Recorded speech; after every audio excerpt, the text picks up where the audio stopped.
पौराणिक कथा। दानवीर कर्ण। कर्ण कुंती का पुत्र था। पांडु के साथ कुंती का विवाह होने से पहले ही इसका जन्म हो चुका था। लोक लज्जा के कारण उसने ये भेद किसी को नहीं बताया और चुपचाप एक पिटारी में रखकर उस शिशु को अश्वनाम की नदी में फेंक दिया था। इसके जन्म की कथा बड़ी विचित्र है। राजा कुंतीभोज ने कुंती को पाल पोस कर बड़ा किया था। राजा के यहाँ एक बार महर्षि दुर्वासा आए, कुंती से उनका बड़ा सत्कार किया और जब तक वे ठहरे उन्हीं की सेवा शुश्रूषा में रही। इसकी इस श्रद्धा भक्ति से प्रसन्न होकर महर्षि ने उसे वार दिया कि वह जिस देवता को मंत्र पढ़कर बुलाएगी वही आ जाएगा और उसको संतान भी प्रदान करेगा। कुंती ने नादानी के कारण महर्षि के वरदान की परीक्षा लेने के लिए सूर्य नारायण का आवाहन किया। बीए सुशिक्षण सूर्यदेव वहां आ गए। उन्हीं के सहवास के कारण कुंती के गर्भ से कर्ण का जन्म हुआ। जब पिटारी में रखकर इस शिशु को उसने फेंक दिया तो वह पिटारी बहती हुई आगे पहुंची। वहां अधीर्त ने कौतूहलवश उसे उठा लिया और खोलकर देख तो उसमें एक जीवित शिशु देखकर वह आश्चर्य करने लगा। अधीर्त उस शिशु की निरीह अवस्था पर करुणा करके उसे अपने घर ले आया और उसका पालन पोषण करने लगा। उसने उसे अपनी संतान समझा। बालक के शरीर पर कवच कुंडल देखकर उसको और भी अधिक आश्चर्य हुआ और तभी उसे लगा कि वह बालक कोई होनहार राजकुमार है। उसने उसका नाम वसुसेन रखा। वसु का अर्थ है धन। कवच कुंडल रूपी धन उसके पास था। विधाता ने ही उसको इसे दिया था, इसलिए उसका नाम वसुसेन उचित ही था। वसुसेन जब कुछ बड़ा हुआ तो उसने शास्त्रों का अध्ययन करना आरंभ कर दिया। वह सूर्य का उपासक था। प्रातःकाल से लेकर संध्या तक वह सूर्य की उपासना ही किया करता था। दानी भी बहुत बड़ा था। उपासना के समय कोई भी आकर उससे जो कुछ भी मांगता वह बिना हिचकिचाए उसको दे देता था। अमूल्य से अमूल्य वस्तु से उसको मुंह नहीं था। उसका गौरव तो दानवीर कहलाने में था और अपने कृत्यों से उसने वास्तव में ये सिद्ध भी कर दिया कि वह दानवीर था। उसके समान दानी कौरवों और पांडवों में और कोई नहीं था। उसका परिचय तो हमें उस समय मिलता है जब इंद्र ब्राह्मण का वेश धारण करके उसके पास उसकी अमूल्य निधि कवच कुंडल मांगने गया था। उस समय कर्ण ने देवराज का स्वागत किया था और सहर्ष अपने कवच कुंडल उतारकर दे दिए थे। दान करते समय अपने हिताहित विचार वह नहीं करता था। यद्यपि सूर्य भगवान पहले उसे मना कर चुके थे कि वह इन कवच कुंडलों को किसी को भी न दे, लेकिन दानवीर कर्ण किसी याचक को निराश करके वापस लौटाना तो जानता ही नहीं था। कर्ण के इस साहस के कारण ही उसका नाम वैकर्तन पड़ा था। यदि इस कवच कुंडलों को वह नहीं देता तो कोई भी योद्धा उसे युद्ध में परास्त नहीं कर सकता था। इंद्र ने अर्जुन के हित के लिए ही इनको मांगा था, क्योंकि इनके बिना अर्जुन कभी भी उसे नहीं हरा सकता था। फिर भी उसके इस अद्वितीय गुण से प्रभावित होकर इंद्र ने उसको एक पुरुष घातिनी अमोघ शक्ति दी। उस शक्ति से सामने का योद्धा किसी भी हालत में जीवित नहीं बच सकता था और उसको कर्ण ने अर्जुन के लिए रखा था। लेकिन श्री कृष्ण ने चाल चली और कर्ण की उस शक्ति को घटोत्कच पर चलवाकर अर्जुन के जीवन पर आए इस खतरे को सदा के लिए मिटा दिया। घटोत्कच जो आकाश में विचरण करके कौरवों पर अग्नि की वर्षा कर रहा था और जिसने एक बार तो सारी सेना को पूरी तरह विचलित कर डाला था, शक्ति लगते ही निर्जीव होकर पृथ्वी पर गिर पड़ा। धनुर्विद्या में कर्ण अर्जुन के समान ही कुशल था। एक बार जब महाराज धृतराष्ट्र की आज्ञा से कौरव पांडवों की अस्त्र शिक्षा की परीक्षा के लिए एक समारोह किया गया था, तो अर्जुन ने अपने अस्त्र शिक्षा के कौशल से सबको चकित कर दिया था। उसने ऐसी ऐसी क्रियाएं कर दिखाई थी कि किसी भी योद्धा की हिम्मत नहीं होती थी कि उसका जवाब दे सके। एक विजेता की तरह के कौशल दिखाकर वह प्रशंसा लूट रहा था। दुर्योधन उस समय हतप्रभ सा होकर चुपचाप बैठा था। अर्जुन का सा कौशल दिखाना उसके सामर्थ्य के भी बाहर था। उसी समय कर्ण वहां आ पहुंचा और उसने मैदान में आकर अर्जुन को ललकारा, अर्जुन, जिस कौशल के बल पर तू यहाँ सबको चकित कर रहा है और सभी से प्रशंसा लूट रहा है, उसे मैं भी करके दिखा सकता हूँ। ये कहकर उसने धनुष पर बाण चढ़ाकर वही सब कुछ कर दिखाया जो अर्जुन ने किया था। चारों ओर से कर्ण की जय जयकार होने लगी। दुर्योधन का चेहरा अर्जुन के प्रतिद्वंद्वी को देखकर खिल उठा। उसने उसे हृदय से लगा दिया। उसने उसे अर्जुन के साथ द्वंद्व युद्ध करने के लिए प्रेरित किया। दुर्योधन की बात मानकर उसने अर्जुन को इसके लिए चुनौती दी। अर्जुन द्वंद्व युद्ध के लिए तैयार हो गया। अब झगड़ा बढ़ने की आशंका थी, इसलिए कृपाचार्य ने बीच में हस्तक्षेप करते हुए कहा कि राजकुमार के साथ राजकुमार का ही द्वंद्व युद्ध हो सकता है। चूंकि कर्ण सूत के द्वारा पाले हुए हैं, इसलिए इनके गोत्र कुल आदि का ठीक ठीक पता न होने के कारण इनको अर्जुन से द्वंद्व युद्ध करने का अधिकार नहीं है। बस यह ऐसी समस्या थी जिसको कर्ण हल नहीं कर सकता था। वह हक्का बक्का सा अर्जुन का मुंह उतार कर रह गया। दुर्योधन को भी इससे धक्का लगा, क्योंकि कर्ण के द्वारा अर्जुन का मान चूर्ण करने की उसकी ही तो योजना थी। जब कर्ण इस दुविधा में पड़ा हुआ आगे अपने पैर नहीं बढ़ा सका तो दुर्योधन ने उसे राजाओं की श्रेणी में लाने के लिए अन्य देश का राज्य दे दिया। राजा होने के नाते अब वह अर्जुन या अन्य किसी राजकुमार के साथ युद्ध कर सकता था। वह इसके लिए उतारू भी था, लेकिन संध्या होने के कारण यह वाद विवाद थम गया और सब अपने अपने घर चले गए। बस फिर जीवन में सदा ही कर्ण अर्जुन से प्रतिद्वंद्वी के रूप में मिला। अर्जुन से ही उसकी विशेष रूप से शत्रुता थी, वह उसकी प्रसिद्धि को सह नहीं सकता था। अनेक स्थलों पर वह अर्जुन के सामने आया, लेकिन अपना कोई गोत्र न बता सकने के कारण उसे सामने से हटना पड़ा। वह सूत पुत्र कहलाता था, क्योंकि सूत ने ही उसको पाला था। इसी कारण द्रौपदी के स्वयंवर में भी घूमती मछली की आंख बेधने की सामर्थ्य रखते हुए भी उसको अवसर नहीं दिया गया। स्वयं द्रौपदी ने ही सूतपुत्र कहकर उसका अपमान किया था और उसकी पत्नी बनने से इनकार कर दिया था। सूतपुत्र को क्षत्रिय कन्या का वरण करने का अधिकार नहीं है। ये शब्द शूल की तरह उसके हृदय में चुभ गए थे और वह लहू के घूंट पीकर अपने स्थान पर आ बैठा था। लेकिन द्रौपदी के प्रति उसकी घृणा इतनी बढ़ गई थी कि भरी सभा में दुःशासन ने द्रौपदी को नंगा करना चाहा था तो उसने इसका तनिक भी विरोध नहीं किया था, बल्कि द्रौपदी की हंसी उसने लड़ाई थी। जब दुर्योधन के भाई विकर्ण ने कौरवों के इस घृणित व्यवहार की निंदा की थी तो कर्ण ने उससे कहा था, विकर्ण, तुम अपने कुल की हानि करने के लिए पैदा हुए हो, अधर्म अधर्म तुम पुकार रहे हो। द्रौपदी के साथ जो भी व्यवहार किया जा रहा है वह ठीक है, वह दासी है और दासी के ऊपर स्वामी का पूरा अधिकार होता है। ये कहकर उसने द्रौपदी के द्वारा किए अपने अपमान का बदला चुकाया था। उस समय उसका हृदय पत्थर की तरह कठोर हो गया था।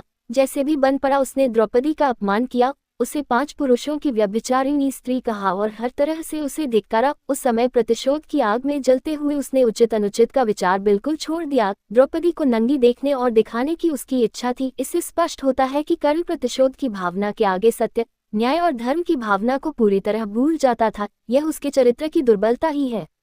कर्ण स्वभाव से कुटिल भी था। वह दुर्योधन को इसी प्रकार कुचक रचने की सलाह दिया करता था जैसी शकुनी देता था। जिस समय जुए में हारकर पांडव वनवास के लिए चले गए और द्वैत वन में वे अपना समय काट रहे थे, उस समय कर्ण और शकुनी की बातों में आकर ही दुर्योधन अपने परिवार के साथ पांडवों को चिढ़ाने के लिए पहुंचा था। लेकिन यहाँ चित्रसेन नामक गंधर्व से इनका सामना हो गया। भीषण युद्ध हुआ। गंधर्व राजा ने अपने पराक्रम से सबको परास्त कर दिया और परिवार सहित सभी को उसने बंदी बना लिया। कर्ण तो अपने प्राण लेकर युद्धस्थल से भाग ही गया था। फिर युधिष्ठिर के कहने और अर्जुन के भी प्रयास करने पर चित्रसेन ने दुर्योधन आदि को मुक्त कर दिया। कर्ण अहंकारी भी बहुत था। उसे अपने पराक्रम पर बड़ा घमंड था और बार बार दुर्योधन को प्रसन्न करने के लिए वह कहा करता था कि वह एक क्षण में ही अर्जुन को मार गिराएगा। इसके लिए भगवान परशुराम द्वारा सिखाए हुए अपने अस्त्र कौशल की दुहाई देता था। यहाँ तक कि भीष्म पितामह, गुरु द्रोणाचार्य आदि के सामने भी वह अपनी शेखी बघारने से बाज नहीं आता था। एक दिन पितामह से न रहा गया। उन्होंने इसे फटकारते हुए कहा, दुरभिमानी कर्ण, व्यर्थ की बात क्यों किया करता है। खांडवदाह के समय श्री कृष्ण और अर्जुन ने जो वीरता प्रकट की थी उसको याद करके तुझे लज्जित होना चाहिए। क्या तू श्री कृष्ण को साधारण व्यक्ति समझता है? वे अपने चक्र से तेरी उस अमोघ शक्ति को खंड खंड कर देंगे। व्यर्थ दम्भ करना एक सच्चे वीर का गुण नहीं है। पितामह की यह बात सुनकर कर्ण क्रुद्ध हो उठा और उसने झल्लाकर अपने शस्त्र फेंक दिए और कहा, पितामह ने सभी के सामने मुझे लज्जित किया है। अब तो इनकी मृत्यु हो जाने पर ही मैं अपना पराक्रम दिखाऊंगा। इसी दुराग्रह के कारण जब तक भीष्म पितामह जीवित रहकर युद्ध करते रहे, कर्ण ने युद्ध में हाथ नहीं बटाया। जब उसने सुन लिया कि वे धराशायी हो चुके हैं, उस क्षण प्रसन्न होकर वह दुर्योधन के पक्ष में आकर शत्रु से युद्ध करने लगा। गुरु द्रोण के पश्चात कौरव सेना का तीसरा सेनापति वही था। इस वृतांत से यही स्पष्ट होता है कि वह अत्यधिक क्रोधी स्वभाव का था। सदा अहंकार में उसकी बुद्धि डूबी रहती थी और इस कारण बुद्धिमानों की बातें भी बुरी लगती थी। इसके विपरीत अर्जुन धीर बुद्धि और विनयशील था। इस सब के होते हुए भी कर्ण अपनी बात का धनी था। जो कुछ भी वचन वह दे देता था उससे हटना तो वह जानता ही नहीं था। श्री कृष्ण ने उसे यह बता दिया था कि वह कुंती का ज्येष्ठ पुत्र है और साथ में उन्होंने उससे पांडवों की ओर मिल जाने का आग्रह भी किया था। लेकिन सब कुछ सुनकर भी उसने दुर्योधन के साथ विश्वासघात करना उचित नहीं समझा। श्री कृष्ण ने कहा था, कर्ण, भाइयों के विरुद्ध लड़कर उनको मारने की कामना करना पाप है, इसलिए तुम कौरवों का साथ छोड़कर पांडवों का पक्ष ले लो। युधिष्ठिर तुम्हें अपना अग्रज मानकर अपना जीता हुआ साम्राज्य तुम्हें ही दे देंगे। कृष्ण की यह प्रलोभन भरी बातें सुनकर भी कर्ण अपने वचन पर दृढ़ रहा और कहने लगा, श्री कृष्ण, दुर्योधन के साथ विश्वासघात करना सबसे बड़ा पाप है। यदि मैं उसकी मित्रता को तोड़कर पांडवों की ओर मिल जाऊंगा तो सब यही कहेंगे कि कर्ण अर्जुन से डरकर उनकी ओर मिल गया है। फिर मैं ऐसा क्या करूं? मेरी माँ ने तो मुझे मारने का सारा प्रबंध कर दिया था। सूत ने ही मुझे उठाया और पाला, इसलिए वे ही मेरे पिता तुल्य हैं। सूतों के साथ मैं कई यज्ञ भी कर चुका हूँ और मेरा विवाह संबंध भी सूतों के परिवार में ही हुआ है। फिर मेरा पांडवों से क्या संबंध रहा? धृतराष्ट्र के घराने में ही दुर्योधन के आश्रित मैं रहा हूँ और 13 वर्ष तक मैंने उन्हीं का दिया हुआ राज्य किया है। फिर कैसे उनके साथ विश्वासघात कर दूं? दुर्योधन को मेरे ऊपर पूरा विश्वास है, मेरे कहने से ही तो उसने इस युद्ध को मोल लिया है और अर्जुन के प्रतिद्वंद्वी के रूप में दुर्योधन की आशाएं मेरे ऊपर ही तो लगी हुई हैं। इस परिस्थिति में अपने आश्रयदाता और मित्र दुर्योधन को छोड़कर मैं कभी पांडव पक्ष में नहीं मिल सकता। फिर यदि एक बार मैं मिल भी गया तो युधिष्ठिर जो राज्य मुझे देगा उसे अपने वचन के अनुसार मुझे दुर्योधन को देना होगा। इससे तो पांडवों का सारा प्रयत्न ही निष्फल चला जाएगा। ये सभी कुछ सोच विचार कर मैं निश्चय पूर्वक कहता हूँ कि मैं मित्र दुर्योधन का साथ छोड़कर और किसी पक्ष में नहीं मिल सकता। लेकिन हाँ, यह वचन अवश्य देता हूँ कि युद्ध में मेरा प्रतिद्वंद्वी केवल अर्जुन ही है, उसके सिवा किसी पांडव का वध मैं नहीं करूँगा। कर्ण का ये कथन उसके चरित्र की महानता पर प्रकाश डालता है। बात का कितना पक्का था, वह दानवीर दुर्योधन चाहे अधर्मी था लेकिन उसका तो आश्रयदाता था, फिर वह उसके साथ छल कपट कैसे कर सकता था। अंत तक उसने दुर्योधन का साथ दिया और अपने आप को एक सच्चा मित्र प्रमाणित कर दिया।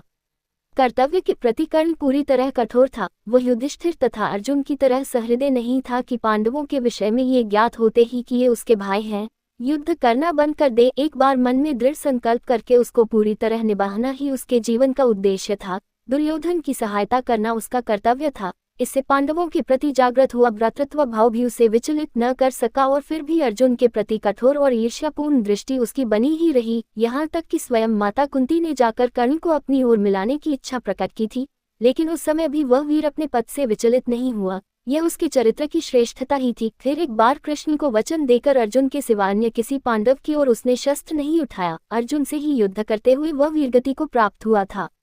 महाभारत युद्ध में भी उसकी वीरता देखकर स्वयं श्री कृष्ण उसकी प्रशंसा करने लगे थे। कितनी ही बार वह अर्जुन के रथ को पीछे हटा देता था। जब तक वह सेनापति रहा, अर्जुन बार बार उसके प्रहारों से विचलित हो उठता था। उसकी समझ में नहीं आता था कि वह कैसे इस परम योद्धा को परास्त करे। अंत में पूरी तरह निराश होकर उसने कृष्ण की ओर देखा। कर्ण के रथ का पहिया जमीन में धंस गया था। वह उसे निकालने का प्रयत्न कर रहा था। उसी समय कृष्ण के इशारा करने पर अर्जुन ने अन्याय का आश्रय लेकर उसका वध किया। नहीं तो उस वीर को मारना बहुत कठिन था। फिर यदि उसके हाथ में इंद्र की वह अमोघ शक्ति होती तो फिर उसको कोई भी पराजित नहीं कर सकता था और यह निश्चय था कि वह अर्जुन का वध करके विजय का शंख फूंक देता। लेकिन विधाता की यही गति थी। अमोघ शक्ति को वह पहले ही घटोत्कच पर चला चुका था। अब उसके पास विशेष अस्त्र कोई नहीं था। फिर भी बड़ी कठिनाई से अर्जुन उसे मार पाया था। महाभारत में जहाँ भी उसके पराक्रम का वर्णन आया है वहाँ अर्जुन के बराबर ही उसको पराक्रमी माना गया है और था भी वह इतना ही पराक्रमी। कर्ण के पराक्रम में धब्बा लगाने वाली एक बात यह है कि वह कपटी भी था। वह सदा सत्य और न्याय का ही आश्रय नहीं लेता था। उसने अल्पवयस्क राजकुमार अभिमन्यु का चक्रव्यूह के भीतर औरों के साथ मिलकर वध किया था। उसी ने उसके धनुष को काट गिराया था और फिर उसने हत्थे बालक पर 6 महारथियों ने मिलकर आक्रमण किया था, जिनमें से एक वह भी था। अपने हत्थे बालक की हत्या करने का अपराध सदा उसके चरित्र के साथ लगा रहेगा। इसीलिए इतना पराक्रमी होने पर भी कर्ण अर्जुन की तरह महापुरुष की कोटि में नहीं आ सकता। उसका हृदय कलुषित था। इस तरह कर्ण के चरित्र पर दृष्टिपात करने से मालूम होता है कि वह किसी दृष्टि से महान था और अपने किन्हीं व्यवहारों के कारण पतित भी था। उसकी महानता उसके दानवीर होने में है, उसके दृढ़ संकल्प होने में है, उसके अपने मित्र और आश्रयदाता के विश्वासपात्र होने में है। लेकिन छल और कपटपूर्ण व्यवहार, व्यर्थ का दंभ और क्रोध उसके चरित्र की गरिमा को कम करते हैं। वह इतना पराक्रमी था कि उसके मरते ही दुर्योधन का सारा धैर्य टूट गया था और अब उसे अपनी पराजय की आशंका निश्चित लगने लगी थी। और वही हुआ भी। कर्ण की मृत्यु के पश्चात कौरवसेना का विनाश हो गया। स्वयं दुर्योधन भी भीम के द्वारा मार डाला गया। युद्ध में पांडवों को विजय प्राप्त हुई।